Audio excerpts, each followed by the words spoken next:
안녕하세요, 여러분. 오늘도 고전 속에서 얻은 교훈을 여러분과 나누는 시간을 가져보겠습니다. 오늘의 주제는 맹자에 나오는 구절입니다. 바로 유사어백 보지외야 기지 이력야 기중 비이령야입니다. 이 구절은 100걸음 밖에서 활을 쓸 수 있다면 힘이 있기 때문이고 명중시켰다면 단지 힘만으로 이룬 성과가 아니다는 뜻으로 단순한 힘만으로는 목표를 이룰 수 없고 그 뒤에는 정확한 기술과 지혜가 필요하다는 교훈을 담고 있습니다. 맹자는 목표를 이루기 위해서는 힘뿐만 아니라 정확한 방향과 목표를 향한 지혜가 중요하다는 점을 강조한 것입니다.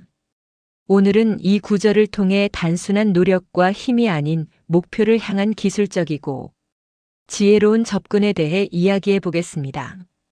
우리 시청자분들께 이 교훈이 어떻게 적용될 수 있을지 함께 고민해 보겠습니다. 그럼 이제 이 구절을 하나씩 풀어보겠습니다. 먼저 이 구절에서 100걸음 밖에서 활을 쏠 수 있다면 힘이 있기 때문이고라는 부분을 살펴봅시다. 100걸음 밖에서 활을 쏘는 것은 단순히 신체적인 힘만으로 가능한 일이 아닙니다. 그 뒤에는 정확한 조준, 목표 설정, 그리고 많은 훈련이 필요합니다. 힘만 가지고는 목표를 이룰 수 없습니다. 힘을 어떻게 사용할지에 대한 기술적인 접근이 중요합니다. A씨는 어린 시절부터 운동을 좋아하고 힘이 뛰어난 사람이었습니다. 그는 항상 힘이 좋으면 무엇이든 할 수 있다고 생각했습니다. 어느 날 A씨는 체중을 다루는 운동을 시작하면서 더 많은 중량을 들려고 했습니다. 그는 힘이 좋으니까라는 생각으로 많은 무게를 들어 올리려고 했고 처음에는 힘으로 잘 되기도 했습니다. 하지만 어느 순간 A씨는 몸에 무리가 가면서 부상을 입었고 그의 운동은 결국 그만두게 되었습니다. 이 예에서 볼 수 있듯이 단순히 힘만으로 목표를 이루는 것은 한계가 있습니다. 어떤 목표를 향해 나아갈 때 단순히 힘만 쓰는 것이 아니라 그 힘을 어떻게 잘 쓸 것인가에 대한 기술적인 접근과 계획이 필요합니다. 목표를 향해 나아갈 때 단지 힘을 사용하는 것에 그치지 않고 그 힘을 어떻게 사용할지를 고민해야 한다는 점을 배울 수 있습니다. 다음으로 명중시켰다면 단지 힘만으로 이룬 성과가 아니다라는 구절을 생각해 봅시다. 100걸음 밖에서 활을 쏘고 명중시킨다면 그 사람이 단순히 힘이 좋은 것이 아니라 그가 어떻게 그 힘을 사용하고 목표를 정확하게 설정했는지에 대한 기술과 지혜가 중요한 것임을 알 수 있습니다. B씨는 한 번도 실패하지 않은 사업가였습니다. 그는 처음에 사업을 시작할 때 많은 경쟁자들이 있었지만 그들은 모두 B씨의 전략을 따르지 않았습니다.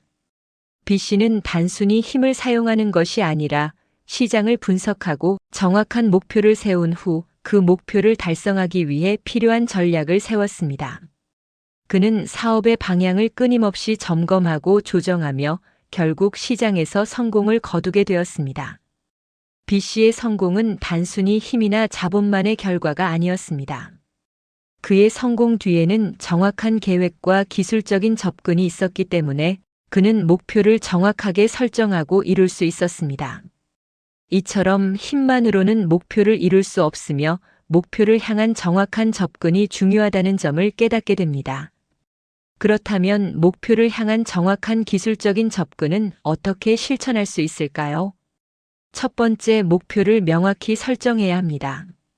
우리는 목표를 설정할 때 구체적으로 무엇을 이루고자 하는지 명확히 해야 합니다.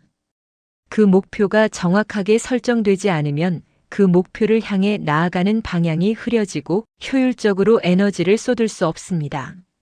목표를 명확히 설정하고 그 목표에 필요한 기술과 방법을 구체적으로 계획하는 것이 첫 번째 단계입니다. 두 번째, 훈련과 반복입니다. 목표를 이루기 위해서는 훈련과 반복이 필요합니다. 많은 사람들이 한 번의 시도로 목표를 이루기를 원하지만 그 목표를 이루기 위해서는 꾸준한 훈련이 필요합니다. 그 훈련을 통해 점차 기술이 발전하고 목표를 향해 나아가는 길이 명확해지며 결국 그 목표를 이룰 수 있게 됩니다. 세 번째, 방향을 잡고 계속 수정해야 합니다. 목표를 향해 나아가다 보면 때때로 벗어날 때가 있습니다. 이럴 때 중요한 것은 다시 목표를 점검하고 방향을 잡는 것입니다. 목표가 흐려지거나 잘못된 방향으로 가고 있다면 그때마다 점검하고 수정하는 과정이 필요합니다. 목표를 향해 나아가다 보면 때로는 어려움이 있을 수 있지만 그때마다 스스로의 방향을 점검하고 수정할 수 있는 능력이 중요합니다. 그렇다면 목표를 향해 나아가는 과정에서 중요한 것은 무엇일까요? 첫 번째, 인내와 끈기입니다. 목표를 향해 나아가는 과정에서는 자주 실패할 수 있습니다. 하지만 그 실패에서 배우고 다시 일어서는 인내와 끈기가 필요합니다. 목표를 향한 여정은 한 번의 시도로 끝나는 것이 아니라 지속적인 도전과 인내가 필요한 과정입니다. 두 번째, 자신에 대한 믿음입니다. 목표를 이루기 위해서는 자기 자신에 대한 믿음이 필요합니다. 때때로 힘든 상황에서 자신을 의심할 수 있지만 그때마다 자기 자신을 믿고 목표를 향해 나아가는 믿음이 필요합니다. 오늘 유사어백 보지외야 기지 이력야 기중 비이력야의 구절을 통해 목표를 향한 힘만으로는 충분하지 않으며 그 힘을 어떻게 사용할지에 대한 기술과 정확한 계획이 필요하다는 교훈을 배웠습니다. 목표를 이루기 위한 기술과 훈련을 통해 우리는 더 나은 결과를 만들 수 있습니다. 여러분도 오늘부터는 단순히 힘을 사용하는 것에 그치지 말고 목표를 정확하게 설정하고 그 목표를 이루기 위한 기술적인 접근과 훈련을 통해 더 나은 결과를 만들어 가세요. 그렇게 한다면 여러분은 더 효율적이고 만족스러운 삶을 살 수 있을 것입니다. 오늘도 고전 속에서 얻은 교훈을 여러분과 나누었습니다. 이 교훈이 여러분의 삶에 도움이 되기를 바랍니다. 좋아요와 구독 버튼도 잊지 마시고 목표를 향한 기술적이고 정확한 접근을 통해 더 나은 삶을 살아가세요. 그럼 다음 영상에서 만나요. 안녕하세요, 여러분. 오늘도 고전 속에서 얻은 교훈을 나누는 시간을 가져보겠습니다. 오늘의 주제는 손자병법에 나오는 중요한 구절입니다. 바로 석지선전자 선의볼 가승 이대적지 가승 불가승제기 가승제적입니다. 이 구절은 옛날에 전쟁을 잘하던 장군은 먼저 자신을 적이 이길 수 없도록 만들어 놓고서 적을 이길 수 있을 때까지 기다렸다는 뜻으로 상대방을 이기기 전에 먼저 자신을 방어하고 적이 약해지거나 실수를 할 때까지 기다린다는 전략을 설명합니다. 이 교훈은 단순히 전쟁에서만 적용되는 것이 아니라 인생의 전략과 계획에서도 매우 중요한 교훈이 됩니다. 오늘은 이 구절을 통해 어떻게 전략적으로 사고하고 완벽한 준비가 중요한지, 그리고 인생에서 상대방의 약점을 기다리는 대신 자신을 먼저 준비시키는 방법에 대해 이야기해 보겠습니다. 우리 시청자분들께 이 교훈이 어떻게 적용될 수 있을지 함께 고민해 보겠습니다. 그럼 이제 이 구절을 풀어보겠습니다. 먼저 자신을 적이 이길 수 없도록 만든다는 부분을 생각해 봅시다. 전쟁에서의 승패는 때로는 준비된 사람과 그렇지 않은 사람의 차이로 나누어지기도 합니다. 손자는 이 구절을 통해 먼저 적의 공격을 막을 수 있도록 준비를 완벽하게 해야 한다고 말하고 있습니다. 이는 전쟁을 시작하기 전에 방어를 철저히 하고 자신의 전략을 단단히 세운 후에 상대의 약점을 공략해야 한다는 뜻입니다. A씨는 어느 날 회사에서 중요한 발표를 맡게 되었습니다. 그는 발표 준비를 철저히 했고 자신이 발표할 내용에 대해 모든 자료를 정리하고 예상 질문에 대한 답도 미리 준비했습니다. 그 결과 발표 당일 예상치 못한 질문들이 들어오더라도 당황하지 않고 자신 있게 답변할 수 있었습니다. 이처럼 철저한 준비가 되어 있었기에 A씨는 어떤 상황에서도 자신을 지킬 수 있었습니다. 이와 같이 손자병법에서 말하는 자신을 이길 수 없도록 만드는 준비는 단지 전쟁에 국한되지 않으면 어떤 중요한 일을 맡았을 때 충분한 준비가 되어 있으면 어떤 어려움이 와도 그 어려움을 극복할 수 있다는 교훈을 전하고 있습니다. 자신을 이길 수 없도록 만들기 위해서는 매사에 준비를 철저히 하고 계획을 세워야 합니다. 이 구절에서 중요한 또 다른 부분은 적을 이길 수 있을 때까지 기다린다는 것입니다. 손자는 이 말로 언제 전쟁을 시작할지, 언제 공격을 할지를 신중하게 결정해야 한다고 말합니다. 상대방이 약해지거나 실수를 했을 때 그때를 놓치지 않고 기회를 잡는 것이 중요하다는 뜻입니다. B씨는 한 번은 중요한 사업 결정을 내리기 전에 장기적인 계획을 세웠습니다. 그는 시장의 흐름을 분석하고 경쟁사들이 실수할 때까지 기다렸습니다. 수년 동안 기다린 후 경쟁사들이 경영 위기를 겪자 B씨는 빠르게 시장에 진입해 그 기회를 잡을 수 있었습니다. 그는 이 과정을 통해 준비가 되어 있었기에 기회를 놓치지 않았습니다. 이처럼 기다림의 미학은 때때로 우리가 급하게 행동하지 않고 상대방이 실수할 때까지 기다리며 준비된 상태로 그 기회를 잡는 것이 중요하다는 교훈을 줍니다. 때로는 침착하게 기다리는 것이 더 큰 결과를 가져올 수 있습니다. 이 구절에서 말하는 자신을 방어하고 적의 약점을 기다린다는 것은 단순히 무작정 기다리라는 것이 아닙니다. 자신을 방어하고 상대방이 실수할 때까지 기다리라는 것은 자신의 내면을 강하게 준비하고 상대방이 실수하거나 방심할 때를 기다리라는 뜻입니다. 이렇게 하면 승리할 수 있는 기회를 잡을 수 있습니다. C씨는 자녀의 교육 문제에 있어 항상 신중하게 접근했습니다. C씨는 자녀가 어려움을 겪을 때마다 바로 해결하려 하지 않았습니다. 그는 자녀가 스스로 문제를 해결할 수 있도록 기회를 주었고 결국 자녀가 더 성숙해지고 자신감을 얻을 수 있었습니다. C씨는 급하게 해결하려 하지 않고 자녀가 스스로 해결할 수 있는 기회를 기다린 것입니다. 이처럼 인생에서도 우리는 때로는 무작정 급하게 해결하려 하지 말고 스스로 해결할 수 있는 기회를 기다리는 지혜가 필요합니다. 상대방이 실수할 때까지 기다리는 것도 중요하지만 우리가 준비된 상태에서만 그 기회를 잡을 수 있다는 점을 기억해야 합니다. 손자병법에서 말하는 적이 자신을 이길 수 없도록 만드는 것은 완벽한 준비와 방어의 중요성을 의미합니다. 자신을 방어할 수 있는 능력, 즉 자신을 이길 수 없도록 만드는 것은 어떤 어려움이 와도 그 어려움을 이겨낼 수 있는 내적 준비를 갖추는 것입니다. D씨는 오랜 시간 동안 직장에서 중요한 역할을 맡으며 준비했습니다. 그는 자신이 맡을 수 있는 모든 일을 철저히 준비하고 예상되는 어려움을 미리 파악하여 대비했습니다. 그 결과 D씨는 어려운 상황에서도 침착하게 대처하며 위기를 기회로 바꾸었습니다. 그의 완벽한 준비가 결국 성공적인 결과를 가져왔습니다.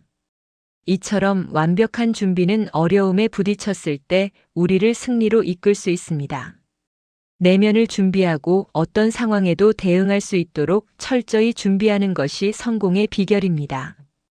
오늘 유사오백 보지외야 기지 이력야 기중 비이력야의 구절을 통해 목표를 이루기 위한 준비와 전략의 중요성을 배웠습니다. 단순한 힘만으로는 목표를 이루는 것이 아니라 정확한 계획과 전략을 세운 후 기회를 기다리는 것이 중요합니다. 여러분도 오늘부터는 목표를 향해 나아갈 때 단지 힘을 사용하는 것이 아니라 정확한 전략을 세우고 준비된 상태에서 그 기회를 잡을 수 있도록 준비해 보세요. 그렇게 한다면 여러분은 더 큰 성과를 이루고 목표를 더욱 효과적으로 달성할 수 있을 것입니다. 오늘도 고전 속에서 얻은 교훈을 여러분과 나누었습니다. 이 교훈이 여러분의 삶에 도움이 되기를 바랍니다. 좋아요와 구독 버튼도 잊지 마시고 목표를 향한 전략적 접근을 통해 더 나은 삶을 살아가세요. 그럼 다음 영상에서 만나요. 안녕하세요, 여러분. 오늘도 고전 속에서 얻은 교훈을 여러분과 나누는 시간을 가지려 합니다.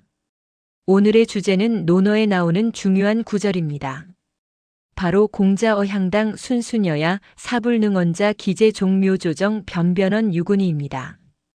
이 구절은 공자께서 향당에서는 온화하고 공손하여 마치 말을 하지 못하는 사람 같았다. 공자께서 종묘와 조정에 계실 때는 말을 잘하셨지만 여전히 말을 삼가셨다는 뜻으로 상황에 맞는 말과 행동을 하는 중요성을 전합니다. 공자는 어떤 상황에서 말하는 것이 적절한지, 어떤 자리에서 어떤 태도를 취해야 하는지에 대해 매우 신중하게 접근하셨습니다.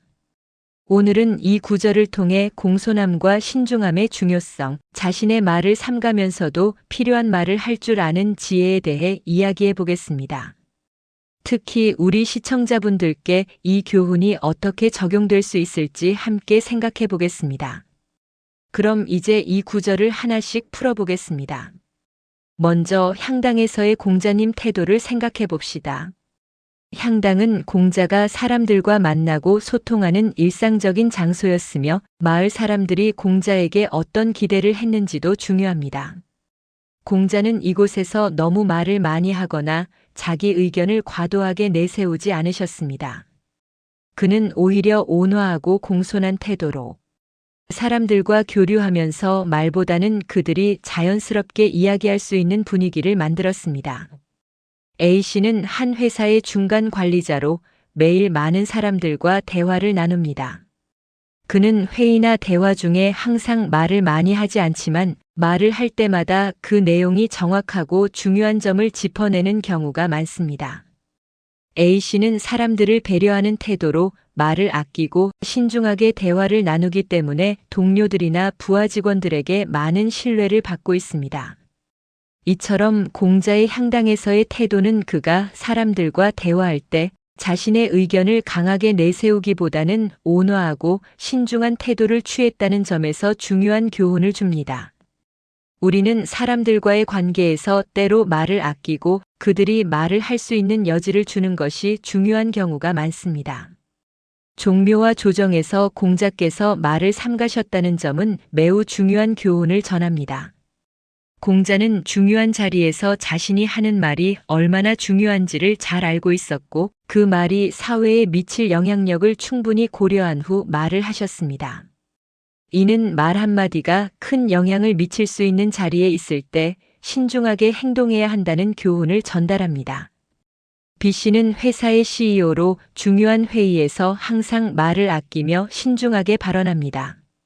B씨는 직장 내에서 중요한 결정을 내릴 때 회의 중에 자신이 말하는 한마디가 모든 직원들에게 영향을 미친다는 것을 잘 알고 있습니다. 그래서 그는 말을 할 때마다 그 말이 미칠 영향과 결과를 충분히 고민한 후에 말을 합니다.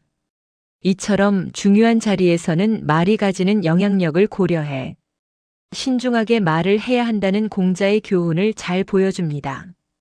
특히 리더나 책임을 맡은 사람은 말을 아끼고 신중하게 해야 자신이 말하는 것에 대한 무게를 제대로 인식할 수 있습니다. 우리가 말을 할 때는 그 말이 사람들에게 미치는 영향을 충분히 고려해야 합니다. 우리는 말로써 많은 사람들을 변화시킬 수 있고 때로는 그 말이 상대방에게 힘을 주기도 하고 다른 사람들을 상처 입히기도 합니다. C씨는 어릴 때 부모님의 교육을 많이 받지 않았고 자주 친구들로부터 무시당하곤 했습니다. 그때 어느 날 그의 선생님이 말했습니다. 넌 그만큼 뛰어난 사람이야. 자존감을 가지고 살아가면 꼭 좋은 일이 있을 거야.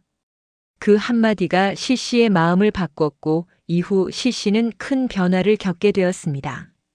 그는 자신의 삶에서 주도적인 자세를 취하며 목표를 향해 나아갔습니다. 이처럼 한마디의 말이 사람의 인생을 바꿀 수 있습니다. 말이 가지는 영향력을 제대로 인식하고 신중하게 발언하는 것이 중요한 이유입니다. 공자께서는 말의 신중함을 통해 공손하면서도 강한 태도를 유지하셨습니다. 신중하게 말을 아끼는 것이 공손함을 뜻한다고 생각할 수 있지만 때로는 자신이 믿는 바를 확실히 전달하는 강한 태도가 필요할 때도 있습니다. 공자께서는 사람들과 대화할 때 강하고 확실한 말이 필요한 순간에는 그것을 주저하지 않고 사용하셨습니다. D씨는 어려운 상황에서도 항상 사람들에게 공손한 태도를 유지하는 사람으로 알려져 있습니다. 하지만 그가 중요한 순간에 단호하게 결정하고 말을 할 때는 모두가 그의 의견에 귀 기울였습니다. D씨는 자신이 말하는 내용에 확신을 가지고 있으며 그 말을 할 때는 공손함을 잃지 않으면서도 단호한 태도를 유지합니다. 이처럼 공손함과 강함의 균형은 사람들이 존경하고 신뢰할 수 있는 중요한 요소입니다. 공자께서 보여주신 바와 같이 신중하게 말하며 때때로 강력한 의견을 내는 것이 중요합니다. 오늘 공자 어향당 순순여야 사불능언자 기재종묘조정 변변언 유군이의 구절을 통해 우리는 말의 중요성, 신중함, 그리고 그 말이 미칠 영향에 대해 배웠습니다. 말을 아끼고 신중하게 하는 것이 중요하지만 필요한 순간에는 강하고 확실한 발언을 통해 영향력을 발휘할 수 있습니다. 여러분도 오늘부터는 말의 힘을 잘 인식하고 그 말이 미칠 영향력을 고려하여 신중하게 발언하되 필요한 순간에는 강하게 말할 수 있는 균형을 이루어 보세요. 그렇게 한다면 여러분은 더 많은 사람들에게 영향을 미치며 더 나은 결과를 이끌어낼 수 있을 것입니다. 오늘도 고전 속에서 얻은 교훈을 여러분과 나누었습니다. 이 교훈이 여러분의 삶에 도움이 되기를 바랍니다. 좋아요와 구독 버튼도 잊지 마시고 말의 신중함과 강함을 균형 있게 사용하는 삶을 살아가세요. 그럼 다음 영상에서 만나요.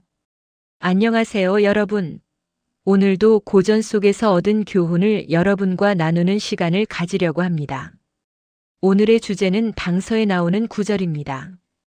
바로 마부작침입니다.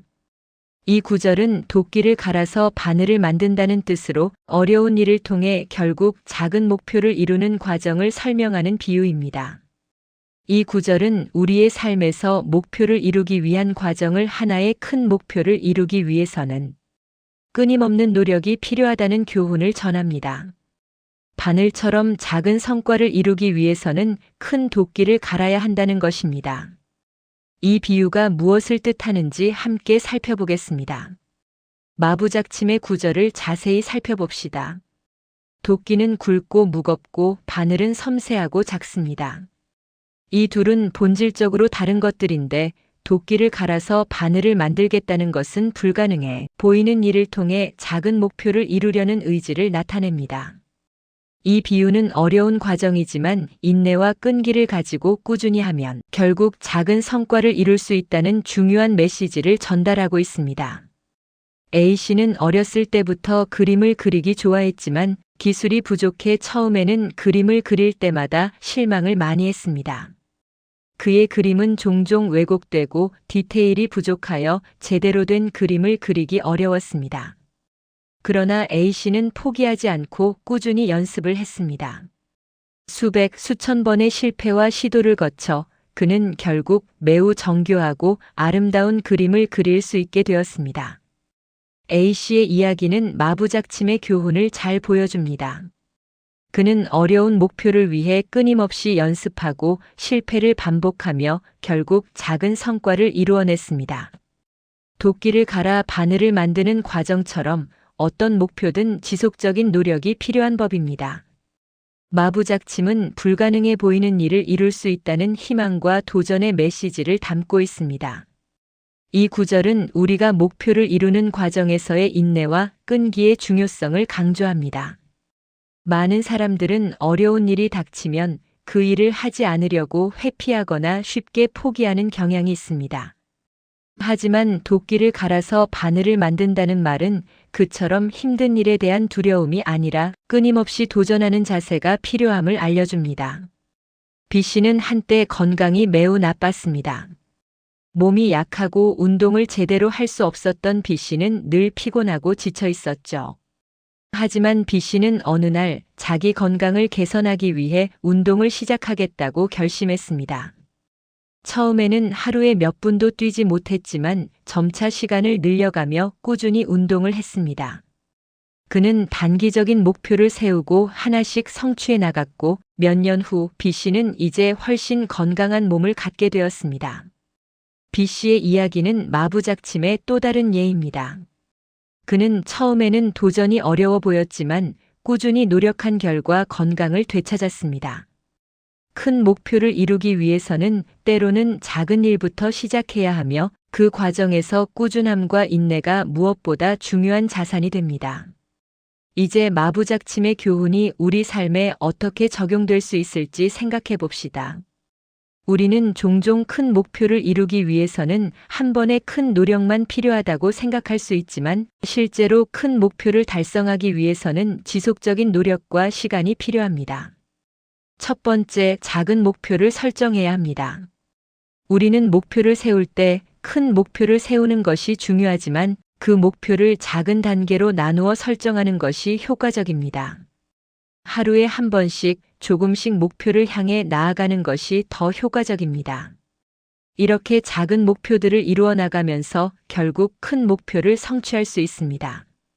두 번째, 인내와 끈기를 갖고 도전해야 합니다. 무엇보다 중요한 것은 인내와 끈기입니다. 목표를 이루는 데에는 시간이 걸리며 그 과정에서 어려움과 도전이 있을 수 있습니다. 그럴 때마다 포기하지 않고 계속해서 노력하는 태도가 중요합니다. 도끼를 갈아 바늘을 만드는 과정처럼 힘든 일이라도 꾸준히 시도하면 결국 작은 성과를 얻을 수 있습니다. 마부작침의 교훈을 실천하는 데 있어 가장 중요한 것은 바로 나만의 도전을 시작하는 것입니다. 우리는 모두 각자의 삶에서 도전해야 할 과제들이 있습니다. 이제 그 과제를 해결하기 위해서는 작은 목표부터 차근차근 실천해 나가면 됩니다. 시씨는 어린 시절부터 자신이 원하는 일에 대해 확신을 가지고 있었지만 그 일은 너무나도 어려운 일처럼 보였습니다. 하지만 시씨는 포기하지 않고 작은 목표부터 설정하고 하나씩 실천했습니다. 그 결과 시씨는 결국 자신의 목표를 이루었고 큰 성과를 얻었습니다. 이 예처럼 작은 목표를 이루어 나가면서 차근차근 큰 목표를 이룰 수 있습니다. 이 과정에서 중요한 것은 바로 꾸준히 노력하는 태도입니다. 오늘 마부작침의 구절을 통해 목표를 이루기 위한 준비와 노력의 중요성을 배웠습니다. 우리는 종종 큰 목표를 이루기 위해 한 번의 노력만으로 해결하려 하지만 꾸준한 노력과 인내가 결국 큰 성과를 이루게 합니다. 여러분도 오늘부터는 목표를 향한 작은 목표를 설정하고 그 목표를 이루기 위한 꾸준한 노력을 시작해 보세요. 그렇게 한다면 결국 여러분은 도끼를 갈아서 바늘을 만든 것처럼 어려운 일도 차근차근 이루어 나갈 수 있을 것입니다. 오늘도 고전 속에서 얻은 교훈을 여러분과 나누었습니다. 이 교훈이 여러분의 삶에 도움이 되기를 바랍니다. 좋아요와 구독 버튼도 잊지 마시고 꾸준한 노력을 통해 목표를 이루는 삶을 살아가세요. 그럼 다음 영상에서 만나요. 안녕하세요, 여러분. 오늘도 고전 속에서 얻은 교훈을 나누는 시간을 가져보겠습니다. 오늘의 주제는 맹자에 나오는 구절입니다. 바로 사비위비냐 이유시호위빈입니다. 이 구절은 단지 가난에서 벗어나기 위해 관리가 되는 것은 결코 아니지만 때로는 가난에서 벗어나기 위해 관리가 되기도 한다는 뜻으로 목표나 직업을 선택하는 이유에 대해 성찰하는 깊은 교훈을 전합니다. 우리가 살면서 직업을 선택하고 자신의 길을 결정할 때 그 선택이 단지 물질적인 이유나 가난에서 벗어나기 위한 수단에만 국한되지 않기를 바란다는 메시지가 담겨 있습니다. 오늘은 이 구절을 통해 직업과 인생의 선택에 대한 깊은 성찰과 우리가 선택하는 길에 대한 진지한 고민을 이야기해 보려고 합니다. 우리 시청자분들께 이 교훈이 어떻게 적용될 수 있을지 함께 고민해 보겠습니다. 그럼 이 구절을 하나씩 풀어보겠습니다. 먼저 이 구절에서 가난에서 벗어나기 위한 관리직의 선택에 대해 생각해 봅시다. 우리는 모두 경제적인 어려움을 겪을 때 가난을 벗어나기 위해 어떤 길을 선택할지 고민합니다. 특히 어려운 환경에서 자라난 사람이라면 더더욱 돈이나 직업을 선택하는 기준이 경제적인 안정과 물질적인 보상에 초점을 맞출 수 있습니다. 하지만 그 선택이 진정한 의미에서 자신이 원하는 길인지 아니면 단지 가난을 피하기 위한 길인지 성찰이 필요합니다. A씨는 어릴 적부터 어려운 가정 환경에서 자랐습니다. 그는 항상 돈 걱정을 하며 자랐고 그 때문에 직업을 선택할 때에도 경제적인 안정만을 최우선으로 두었습니다. 그는 결국 대기업에 입사하게 되었지만 그 직업에서의 성취감이나 만족감은 없었습니다. 그는 단지 물질적인 안정을 위해 그 직업을 선택했을 뿐, 그 선택이 자신의 진정한 꿈과 맞지 않다는 점을 점차 깨닫게 되었습니다. A씨의 이야기는 많은 사람들이 직업을 선택할 때 가난을 피하기 위해 선택하는 이유를 보여줍니다. 하지만 단지 물질적인 이유만으로 선택된 길은 결국 사람을 만족시키지 못할 수 있습니다. 우리는 진정으로 자신의 꿈과 가치를 실현할 수 있는 길을 가야 한다는 점을 다시 한번 생각해 보게 됩니다. 이 구절은 가난에서 벗어나기 위한 직업 선택을 넘어서 직업을 통한 자기 실현의 중요성을 강조합니다. 목표를 이루기 위한 수단으로 직업을 선택하는 것과 자신의 꿈과 가치를 실현할 수 있는 길을 선택하는 것은 다릅니다. 때로는 가난에서 벗어나기 위한 직업 선택이 있지만 그 선택이 정말 자신의 목표와 일치하는지, 진정한 자기 실현으로 이어지는지에 대한 고민이 필요합니다. B씨는 어릴 때부터 예술에 대한 열정이 있었지만 가난한 집안에서 자랐습니다. 그래서 그는 예술가가 되는 꿈을 포기하고 안정적인 직장을 선택했습니다. 하지만 그 직업에서 그는 늘 만족하지 못하고 언제나 내면의 갈등을 느끼고 있었습니다. B씨는 결국 자신이 정말 하고 싶은 일이 무엇인지 고민하게 되었고 그는 용기를 내어 예술을 시작하게 되었습니다. 비록 처음에는 경제적인 어려움이 있었지만 그는 점차 예술가로서의 자부심을 느끼며 자신만의 길을 걸어가게 되었습니다. B씨의 이야기는 진정한 자기 실현에 대해 이야기해 줍니다. 물질적인 안정과 경제적인 이유만으로 직업을 선택하는 것이 아니라 자신의 내면의 목소리와 가치를 따르는 것이 더 중요한 경우가 많습니다. 때로는 어려운 결정을 내려야 할 수도 있지만 그 길이 결국 자신을 더 만족스럽고 행복하게 만드는 길이 될 수 있습니다.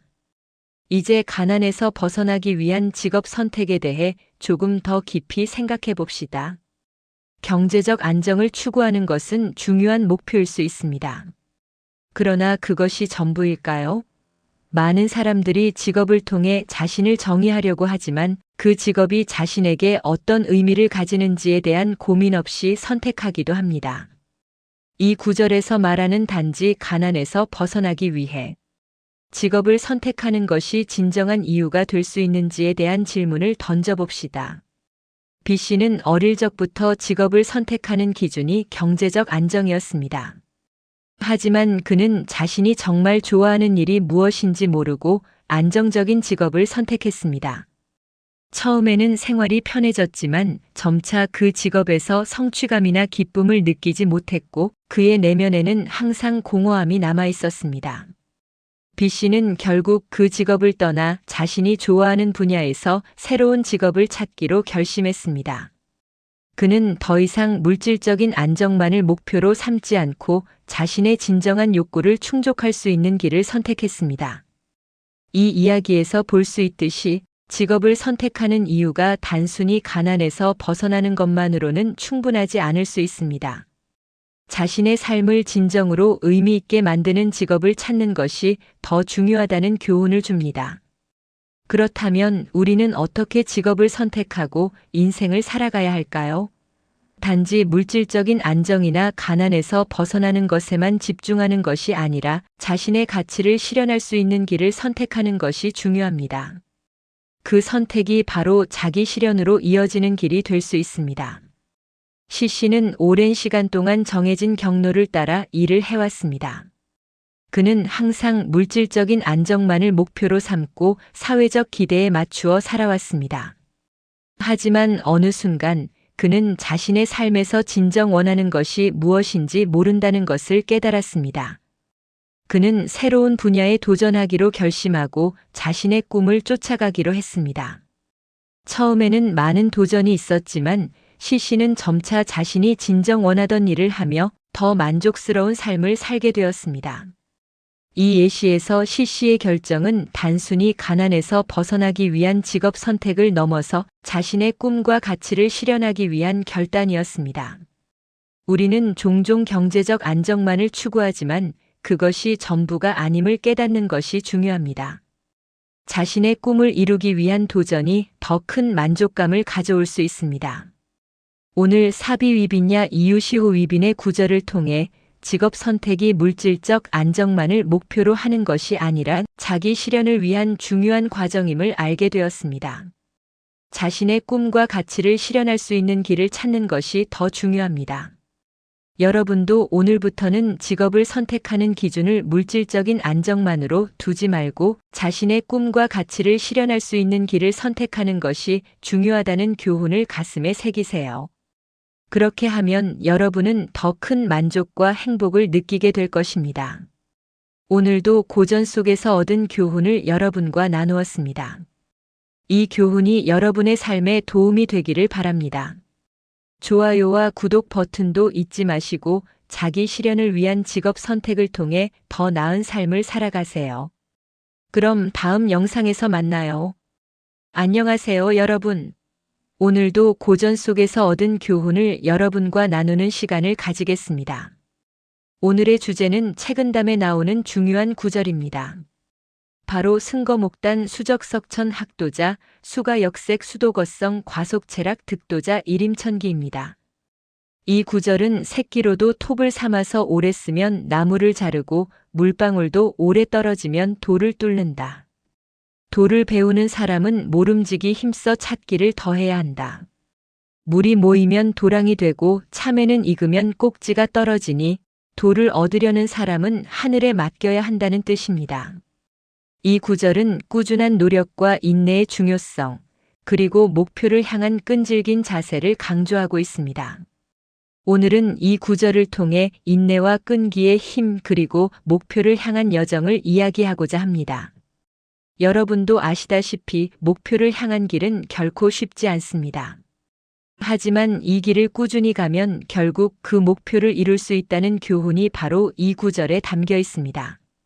오늘은 이 교훈이 어떻게 우리가 인생에서 겪는 어려움을 극복하는데 적용될 수 있는지에 대해 깊이 생각해 보겠습니다.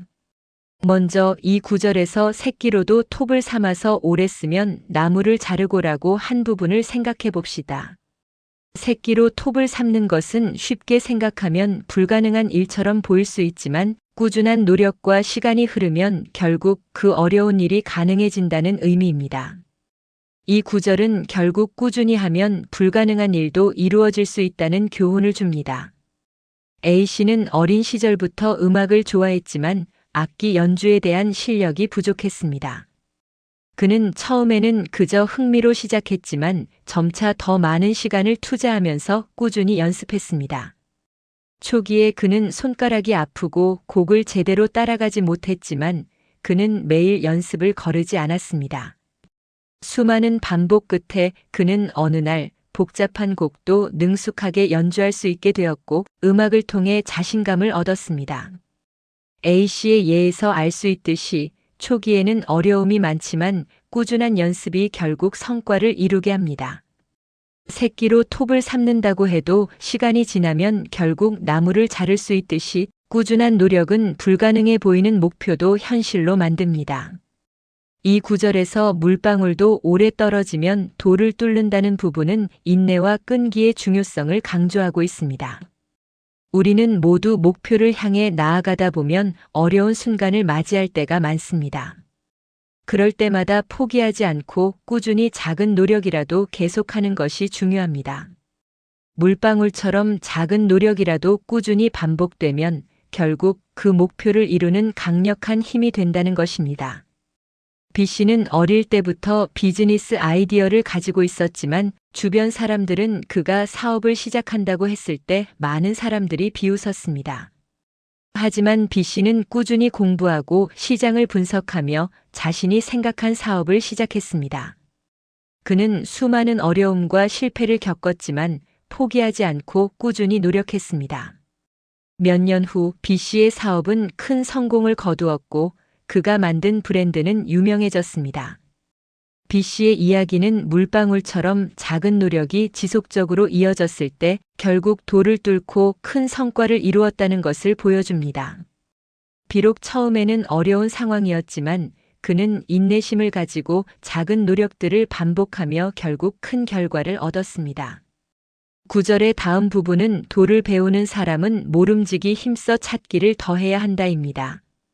이 부분은 우리가 목표를 이루기 위해서는 지속적으로 학습하고 노력해야 한다는 교훈을 담고 있습니다. 어떤 목표를 이루기 위해서는 단기적인 노력으로는 충분하지 않으며 꾸준한 학습과 노력이 필요합니다. 시씨는 어려운 직업을 가지고 있었지만 항상 자신을 발전시키기 위해 다양한 방법으로 학습을 이어갔습니다. 그는 일상적인 업무를 넘어 자신이 원하는 분야의 책을 읽고 세미나에 참여하며 자신을 계속해서 성장시키려 했습니다. 그 결과 그는 직장 내에서 중요한 자리를 차지하게 되었고 회사 내에서도 큰 성과를 이루었습니다. 시씨의 예시를 통해 계속해서 학습하고 자신의 기술을 발전시키는 것이 목표를 이루는데 얼마나 중요한지를 알 수 있습니다. 배움과 학습은 단기적인 노력이 아닌 지속적인 과정이어야 한다는 점을 이 구절은 말해주고 있습니다. 물이 모이면 도랑이 되고 참외는 익으면 꼭지가 떨어진다는 부분은 목표를 향해 가는 과정에서 자연스럽게 이루어지는 결과를 설명하고 있습니다. 노력과 시간이 쌓이면 자연스럽게 결과가 따라오게 마련이라는 뜻입니다. D씨는 오랜 기간 동안 자신의 작은 사업을 키워왔습니다. 처음에는 작은 가게였지만 그가 꾸준히 노력하고 좋은 제품을 제공하며 고객을 만족시켰습니다. 몇 년 후 D씨의 사업은 점차 확장되어 지역에서 큰 인지도를 얻었고 결국 전국적으로 유명한 브랜드로 성장하게 되었습니다. 그는 처음에는 어렵고 힘든 상황에서 시작했지만 시간이 지나면서 점차 자연스럽게 결과가 따라오는 모습을 보았습니다. 이처럼 목표를 향한 꾸준한 노력과 시간이 쌓여가면 자연스럽게 원하는 결과가 따라오는 경우가 많습니다. 물은 도랑을 만들고 참외는 익으면 꼭지가 떨어진다는 말처럼 꾸준히 이어지는 노력은 자연스러운 결과로 이어집니다. 오늘 승거목단 수적석천 학도자 수가역색 수도거성 과속체락 득도자 일임천기의 구절을 통해 우리는 목표를 이루기 위한 지속적인 노력, 인내, 학습, 그리고 자연스러운 결과에 대해 배웠습니다. 목표를 향한 길은 결코 쉽지 않지만 꾸준히 나아가면 결국 그 목표를 이룰 수 있다는 교훈을 얻었습니다.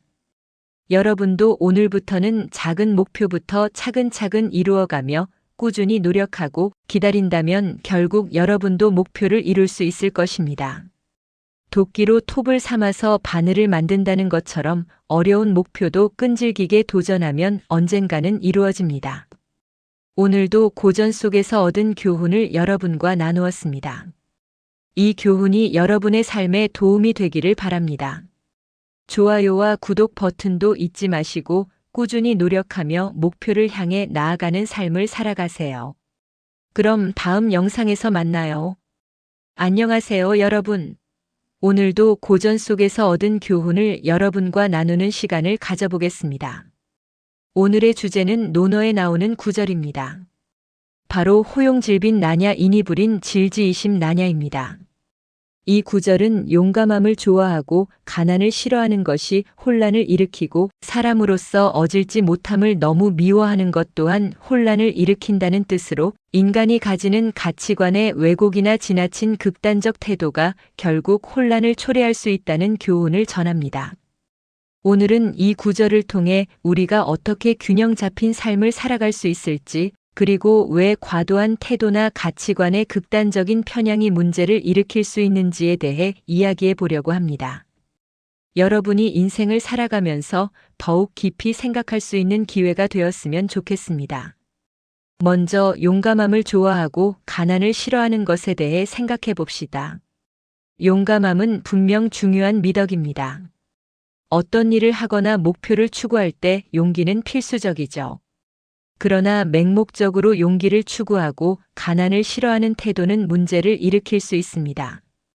우리가 삶에서 용기와 가난을 어떻게 바라보느냐에 따라 삶의 질이 달라질 수 있다는 점을 이 구절은 시사합니다. A씨는 어린 시절부터 용감해야 한다는 생각을 가지고 자랐습니다. 그는 항상 두려움을 극복하려는 노력을 했고 자신의 한계를 뛰어넘으려 애썼습니다. 하지만 A씨는 한편으로 가난에 대해서는 매우 부정적인 감정을 가지고 있었습니다. 가난을 극복하려는 마음은 강했지만 그는 이를 해결하려는 방법이 너무 단기적이고 극단적인 방법들에 집중했습니다. 가난을 싫어하는 마음은 결국 과도한 소비로 이어졌고 그는 점차 빚을 지게 되었으며 본래의 목적은 잃어버린 채 물질적인 목표에만 집중하게 되었습니다. A씨의 이야기는 용감함을 좋아하고 가난을 싫어하는 것이 어떤 부정적인 결과를 초래할 수 있는지 보여줍니다. 용기는 중요한 덕목이지만 그것이 과도하게 이루어지면 자기 자신을 지나치게 몰아가게 될 수 있고 가난을 극복하려는 노력 역시 단기적인 해결책에 집중하게 될 위험이 있습니다. 두 번째로 사람으로서 어질지 못함을 너무 미워하는 것에 대해 이야기해 봅시다. 어질지 못한 사람을 미워하는 것은 당연한 감정일 수 있지만 그 감정이 지나쳐서 모든 사람에게 부정적인 시각을 갖게 된다면 문제가 발생합니다. 이 구절은 비판과 고립의 위험성을 경고하고 있습니다.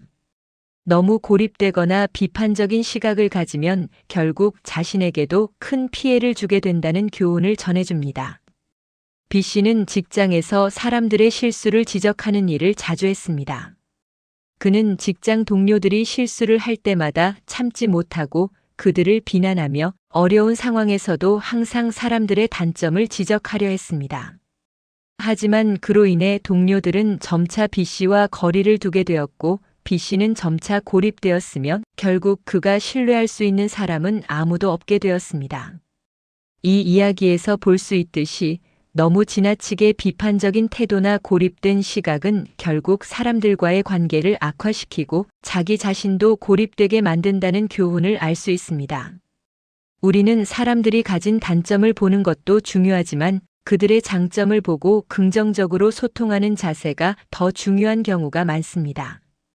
이제 용감함을 좋아하고 가난을 싫어하는 것과 어질지 못함을 너무 미워하는 것에 대해 우리가 어떤 균형을 잡을 수 있을지 생각해 봅시다. 이 두 가지 극단적인 태도는 결국 문제를 일으킬 수 있기 때문에 우리는 균형 잡힌 시각을 가져야 합니다. 삶에서 중요한 것은 적당한 용기와 신중함, 적절한 비판과 열린 마음을 가지고 균형을 잡는 것입니다. C씨는 일찍이 부모님께서 가난에서 벗어나기 위해 지나치게 돈에 집착하는 모습을 보고 자랐습니다. 그는 처음에는 자신도 물질적인 안정만을 추구하며 일을 했습니다. 하지만 C씨는 점차 자신에게 중요한 것은 돈만이 아니라는 것을 깨닫기 시작했습니다. 그는 자신의 꿈을 쫓는 일이 더 큰 의미가 있다는 것을 느끼고 과도한 소비와 물질적 집착에서 벗어나 자기 실현을 추구하게 되었습니다. C씨는 또한 사람들에 대한 비판도 절제하며 그들의 장점도 보려고 노력했습니다. 그는 다른 사람들의 단점을 지적하기보다 그들이 발전할 수 있도록 도와주는 데 초점을 맞췄습니다. 결국 C씨는 더 많은 사람들의 존경을 받게 되었고 그는 자신의 삶에서 큰 만족을 찾았습니다. 이 예시처럼 우리는 지나치게 비판하거나 물질적 목표에 집착하는 태도를 버리고 균형 잡힌 시각으로 삶을 바라보는 것이 중요합니다. 적절한 용기와 비판은 필요하지만 그것이 극단적으로 흐르면 혼란을 초래할 수 있습니다. 우리가 삶에서 중요하게 생각해야 하는 점은 바로 균형입니다. 자기 목표를 향해 나아가는 데 용기는 필요하지만 그 용기를 잘못 쓰면 자칫 과도한 힘을 쓰게 될 수 있습니다. 또한 사람에 대한 지나친 비판은 결국 자신에게도 해가 되며 오히려 더 많은 갈등을 초래할 수 있습니다. D씨는 삶에서 균형을 잡으려 노력하는 사람이었습니다. 그는 자신의 직업에 열정을 가지고 있으면서도 과도한 스트레스를 받지 않기 위해 여유 있는 생활을 추구했습니다. 그는 주변 사람들과도 긍정적인 관계를 유지하며 비판보다는 도움을 주고자 했습니다. 이런 균형 잡힌 삶 덕분에 D씨는 직장에서도 인정받고 가정에서도 행복한 삶을 살게 되었습니다. 이처럼 균형 잡힌 삶은 인생을 더 풍요롭고 만족스럽게 만들어줍니다.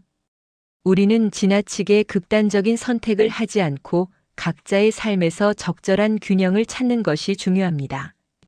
오늘 호용질빈 나냐 이니 부린 질지이심 나냐의 구절을 통해 우리는 지나친 용기와 가난에 대한 부정적 태도 그리고 과도한 비판이 혼란을 일으킬 수 있다는 교훈을 배웠습니다.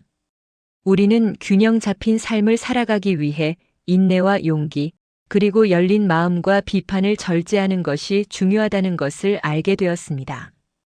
여러분도 오늘부터는 극단적인 태도를 피하고 더 균형 잡힌 시각으로 삶을 바라보며 조금 더 행복하고 의미 있는 삶을 살아가세요.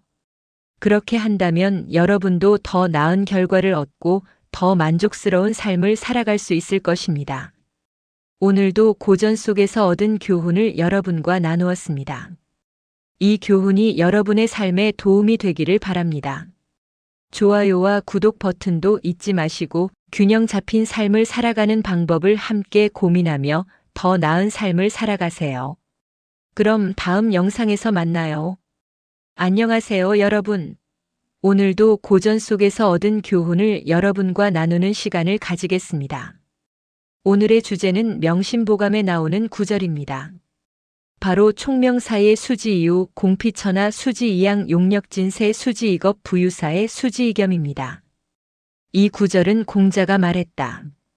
총명하고 생각이 뛰어나더라도 어리석은 척해야 하고 공이 천하를 덮을 만하더라도 겸양해야 하며 용맹을 세상에 떨칠지라도 늘 조심해야 하고 부유하기가 사해를 소유했다 하더라도 겸손해야 한다는 뜻으로 지혜와 성공을 얻었을 때 그것을 자랑하지 말고 겸손하게 행동하라는 교훈을 담고 있습니다.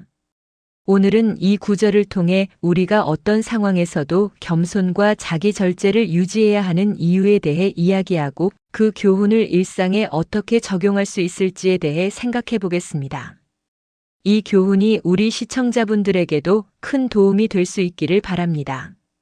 첫 번째 구절은 총명하고 생각이 뛰어나더라도 어리석은 척해야 한다는 부분입니다. 이 말은 단순히 지혜를 자랑하지 말고 자신을 겸손하게 보이게 하라는 의미입니다.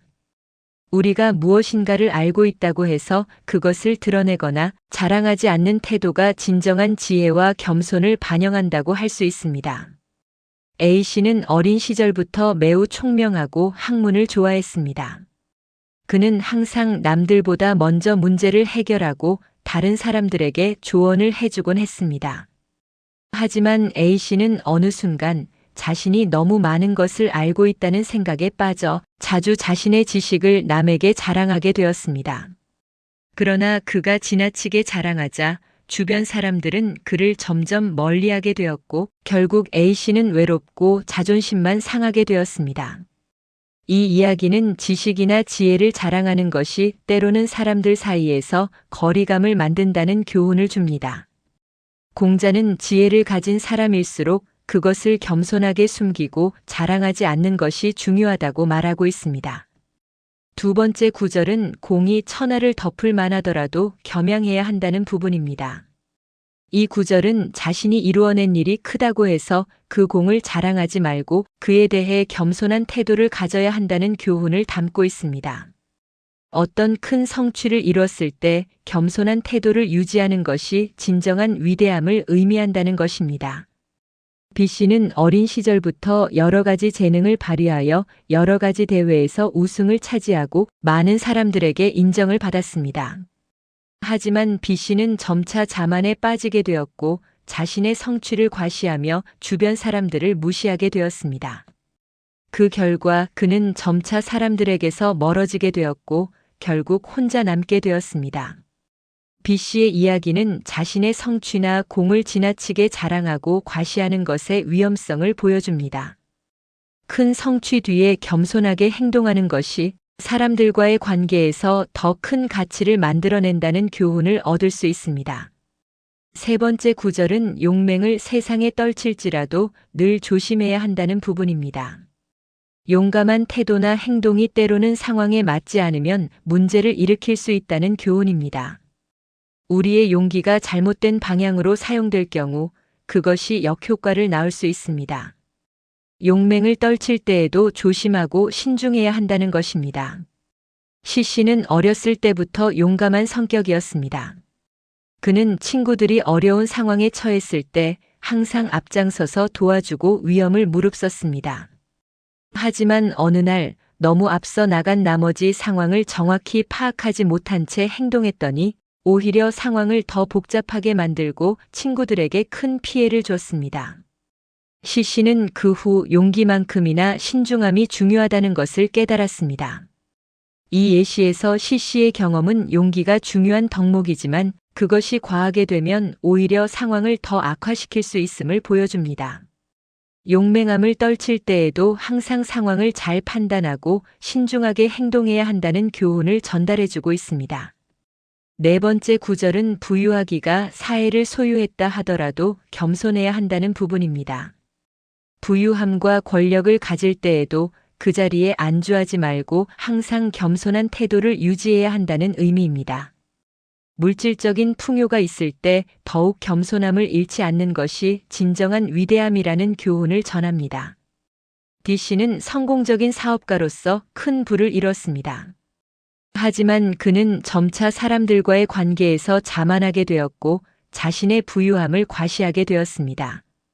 그는 점점 더 많은 사람들과의 관계에서 멀어졌고 결국 자신이 의지할 사람을 잃게 되었습니다. D씨는 결국 물질적인 풍요와 겸손의 중요성을 깨닫게 되었고 다시 사람들과 소통하는 법을 배우게 되었습니다. 이 예시에서 D씨의 이야기는 물질적인 풍요를 가지더라도 그것에 대한 자만을 버리고 겸손을 유지하는 것이 얼마나 중요한지를 깨닫게 해줍니다. 부유함에 안주하지 않고 항상 겸손한 태도를 유지하는 것이 진정한 성공입니다.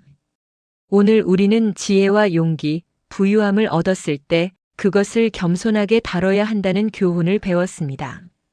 겸손하고 신중한 태도는 사람들이 나를 어떻게 바라보는지를 결정짓는 중요한 요소입니다. 여러분도 오늘부터는 어떤 성공이나 성취를 이룬 뒤에는 그것을 과시하지 말고 겸손하게 행동하며 항상 신중하게 나아가세요. 그렇게 한다면 여러분은 더 큰 성공과 만족을 느끼게 될 것입니다. 오늘도 고전 속에서 얻은 교훈을 여러분과 나누었습니다. 이 교훈이 여러분의 삶에 도움이 되기를 바랍니다. 좋아요와 구독 버튼도 잊지 마시고 겸손하고 신중한 삶을 살아가는 방법을 함께 고민하며 더 나은 삶을 살아가세요. 그럼 다음 영상에서 만나요. 안녕하세요, 여러분. 오늘도 고전 속에서 얻은 교훈을 나누는 시간을 가져보겠습니다. 오늘의 주제는 맹자에 나오는 구절입니다. 바로 지자무불지하 당무지위급입니다. 이 구절은 아무리 현명한 사람일지라도 모든 일에 다 신경을 쓸 수 없으니 가장 먼저 처리해야 할 일이 무엇인지부터 알아야 한다는 뜻으로 우리는 때때로 많은 일들에 압도당하게 되지만 중요한 일에 먼저 집중하는 법을 배워야 한다는 교훈을 전합니다. 오늘은 이 교훈을 통해 우리 삶에서 우선순위를 설정하는 중요성, 그 우선순위를 정할 때 고려해야 할 점들에 대해 이야기해 보겠습니다. 여러분도 아시다시피 우리는 하루에도 수많은 일을 처리해야 하고 그 모든 일을 잘 처리하려면 우선순위를 정하는 것이 매우 중요합니다. 오늘 이 구절을 통해 여러분이 삶에서 더 나은 결정을 내리기 위한 힌트를 얻으시길 바랍니다. 먼저 지자무불지하를 살펴보겠습니다. 이 구절은 아무리 현명한 사람일지라도 모든 일에 신경을 쓸 수 없다는 뜻입니다. 현명한 사람도 여러 가지 일을 동시에 처리할 수 없으며 이 점을 인지하고 우선순위를 정하는 것이 중요합니다. 우리는 종종 너무 많은 일에 신경을 쓰다 보면 중요한 일을 놓치거나 효율적으로 일을 처리하지 못할 때가 많습니다. A씨는 회사의 중간 관리자로 일하면서 매일 바쁜 일정을 소화하고 있습니다.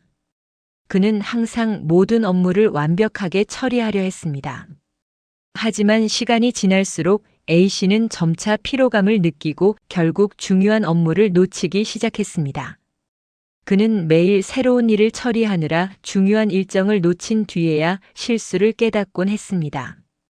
이 예시처럼 우리는 여러 가지 일을 동시에 처리하려다 보면 중요한 업무를 소홀히 하게 됩니다.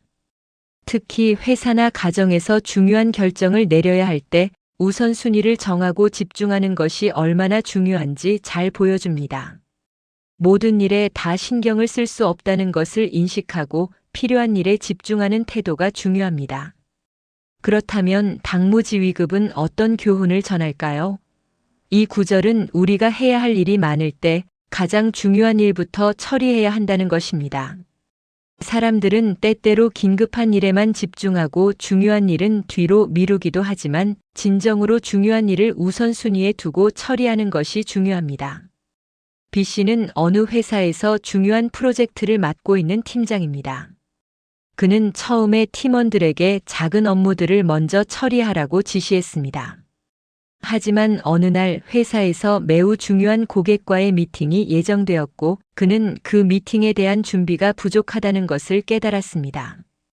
B 씨는 급히 중요한 업무인 미팅 준비를 먼저 마쳤고 그 미팅에서 큰 성과를 이루게 되었습니다. 그는 그때 중요한 일부터 우선적으로 처리하는 것이 얼마나 중요한지를 깨달았습니다. B 씨의 이야기는 당무지휘급의 교훈을 잘 보여줍니다. 우리가 여러 가지 일을 할 때 모든 일이 중요해 보이지만 진짜 중요한 일은 우선적으로 처리해야 한다는 점을 배워야 합니다. 우리는 때로 일을 미루거나 중요하지 않은 일에 에너지를 쏟기도 하지만 중요한 일을 먼저 해야 큰 성과를 얻을 수 있습니다. 이제 우리가 우선순위를 정할 때 어떤 기준을 삼아야 할지에 대해 생각해 봅시다. 우선순위를 정할 때 중요한 것은 바로 가장 중요한 일을 파악하는 것입니다. 이때 중요한 일은 긴급성과 중요도를 모두 고려하여 결정해야 합니다. 먼저 우리는 해야 할 일의 긴급성을 평가해야 합니다. 긴급하지만 중요하지 않은 일은 차후에 미루고 중요하지만 급하지 않은 일부터 처리하는 것이 효율적입니다. 예를 들어 일상적인 이메일 확인이나 간단한 전화는 중요하지 않더라도 긴급하게 처리해야 할 수 있습니다. 반면에 사람을 이끄는 큰 프로젝트 같은 중요한 일은 긴급하지 않더라도 우선적으로 처리해야 할 일입니다. 우리는 단기적인 목표와 장기적인 목표를 고려해 우선순위를 정해야 합니다. 장기적인 목표는 우리가 추구하는 비전과 관련이 깊습니다. 단기적인 목표는 순간적인 성과를 추구하는 일이지만 장기적인 목표를 위해서는 꾸준한 계획과 실행이 필요합니다. 장기적인 목표가 중요하다면 그것을 이루기 위한 작은 목표들을 세우고 우선순위를 매기는 것이 중요합니다. 시간 관리가 잘 되어야 우리는 해야 할 일을 효율적으로 처리할 수 있습니다. 목표를 설정하고 우선순위를 매긴 후 그에 맞는 시간을 배정해야 합니다. C 씨는 대학 시절 여러 과제와 시험 준비에 매일 압박감을 느꼈습니다. 그는 처음에는 모든 과제와 시험을 한 번에 하려 했지만 그로 인해 집중력이 떨어지고 결과가 좋지 않았습니다. 그 후 C 씨는 중요한 과제와 시험을 우선순위에 두고 각각의 시간을 정확히 배정해 효율적으로 공부를 시작했습니다. 그 결과 그는 모든 과제를 제때 제출하고 시험에서 좋은 성적을 받았습니다. C 씨의 예시처럼 시간을 잘 배분하고 우선순위를 정하는 것이 목표를 이루는 데 중요한 역할을 합니다. 우리는 무엇을 먼저 해야 하는지 파악하고 그에 맞는 시간을 배정하는 것이 필요합니다. 오늘 지자무불지하 당무지휘급의 구절을 통해 우리는 삶에서 중요한 일이 무엇인지 인식하고 그것을 우선적으로 처리하는 법에 대해 배웠습니다. 우리는 항상 해야 할 일이 많지만 중요한 일부터 처리하는 것이 진정한 효율적인 삶을 살아가는 방법입니다. 여러분도 오늘부터 목표를 설정하고 우선순위를 정해 중요한 일을 먼저 처리하며 더 나은 삶을 살아가세요. 그렇게 한다면 여러분은 목표를 더 잘 이루고 더 만족스러운 삶을 살 수 있을 것입니다. 오늘도 고전 속에서 얻은 교훈을 여러분과 나누었습니다. 이 교훈이 여러분의 삶에 도움이 되기를 바랍니다. 좋아요와 구독 버튼도 잊지 마시고 우선순위를 잘 정하는 삶을 살아가세요. 그럼 다음 영상에서 만나요. 안녕하세요, 여러분. 오늘도 고전 속에서 얻은 교훈을 나누는 시간을 가지겠습니다. 오늘의 주제는 장자에 나오는 구절인 망양지탄입니다. 이 구절은 넓은 바다를 바라보고 감탄한다는 뜻으로 넓고 큰 세상 앞에서 느끼는 무력함과 감탄을 나타내는 표현입니다. 여러분, 이 구절이 우리 삶에 어떤 교훈을 줄 수 있을지 함께 생각해 봅시다. 우리는 자주 크고 넓은 세상 앞에서 자신이 할 수 있는 일의 한계를 느낄 때가 많습니다. 하지만 그런 순간 우리가 어떻게 생각하고 행동하느냐가 중요한 시점이 될 수 있습니다. 오늘은 이 구절을 통해 자신의 한계를 인정하고 세상과 자기 자신을 어떻게 바라봐야 할지에 대한 이야기를 나누고자 합니다. 망양지탄은 넓고 큰 바다를 바라보며 감탄하는 감정을 나타내는 말입니다. 장자는 이 구절을 통해 사람의 힘이 한정되어 있다는 사실을 직시하고 그에 대한 깊은 생각을 하게 됩니다. 자신이 할 수 있는 일과 할 수 없는 일의 차이를 인정하는 것이 중요하다는 교훈이 바로 이 구절에 담겨 있습니다. A씨는 어릴 때부터 세상을 넓게 보고 싶은 꿈을 가지고 있었습니다. 그는 공부도 열심히 하고 다양한 경험을 통해 세상을 배우려고 했습니다. 하지만 그가 성인이 되었을 때 세상의 넓이와 자신의 한계를 실감하게 되었습니다. 그는 언제나 자신이 목표로 했던 모든 것을 성취할 수 있을 것이라 믿었지만 세상은 그가 생각한 것보다 훨씬 더 크고 복잡하다는 것을 알게 되었습니다. A씨는 어느 날 넓은 바다를 바라보며 망양지탄을 느꼈습니다. 그는 자신이 원하는 목표를 이루기 위해 끊임없이 노력했지만 그 과정에서 세상의 크기와 자신이 할 수 있는 일의 한계를 깨닫게 된 것입니다. 이 경험은 A씨가 세상과 자신을 어떻게 바라봐야 할지에 대한 중요한 교훈을 안겨주었습니다. 망양지탄에서 중요한 점은 자신의 한계를 인정하는 태도입니다. 우리는 누구나 한계를 느끼는 순간이 있습니다. 하지만 그 한계를 인정하고 그것을 받아들이는 것이야말로 더 나은 삶으로 나아가는 첫걸음이 될 수 있습니다. 세상에서 모든 것을 다 할 수 없다는 사실을 받아들이고 그 안에서 우리가 할 수 있는 최선의 일을 찾아 나가는 것이 중요합니다. B씨는 항상 목표를 세우고 그것을 이루기 위해 열심히 노력해왔습니다. 그는 나는 할 수 있다는 믿음을 가지고 어려운 상황에서도 물러서지 않았습니다. 하지만 어느 순간 그는 자신의 힘으로 해결할 수 없는 문제에 부딪혔습니다. 그 문제는 너무나도 복잡하고 그가 가진 능력으로는 해결할 수 없는 일이었습니다. B씨는 그때 처음으로 망양지탄을 느꼈습니다. 세상의 크기와 그 안에서 자신이 할 수 있는 일의 한계를 인식하게 되었습니다. 그는 이제 더 이상 자신이 할 수 없는 일을 억지로 하려고 하지 않았습니다. 대신 그는 자신의 한계를 인정하고 그 안에서 할 수 있는 최선의 방법을 모색하기 시작했습니다. 그렇게 하면서 그는 더 나은 방향으로 나아갈 수 있었습니다. B씨의 이야기는 자신의 한계를 인정하는 것이 어떻게 성장을 이끌어내는지 보여줍니다. 망양지탄은 단지 무력함을 느끼는 것이 아니라 그 한계를 인식하고 그 안에서 새로운 방향을 모색하는 중요한 교훈을 전해줍니다. 망양지탄을 통해 우리는 세상에 대한 경이로운 감탄을 느낄 수 있습니다. 넓은 바다를 바라보며 감탄할 수 있는 마음을 가지는 것이 중요합니다. 세상은 우리가 생각한 것보다 훨씬 더 크고 복잡합니다. 하지만 그 크고 넓은 세상을 제대로 바라보기 위해서는 그 안에서 우리가 할 수 있는 일과 할 수 없는 일을 잘 구분해야 합니다. C씨는 어릴 적부터 세상의 크기와 자신이 할 수 있는 일에 대해 고민을 많이 했습니다. 그는 늘 더 나은 세상을 만들기 위해 무엇을 해야 할까?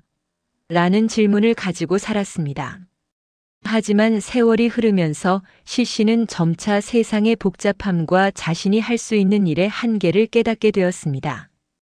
그는 한때 세상의 모든 문제를 내가 해결해야 한다는 압박을 느꼈지만 이제는 자신이 할 수 있는 일에 집중하자는 생각을 가지게 되었습니다.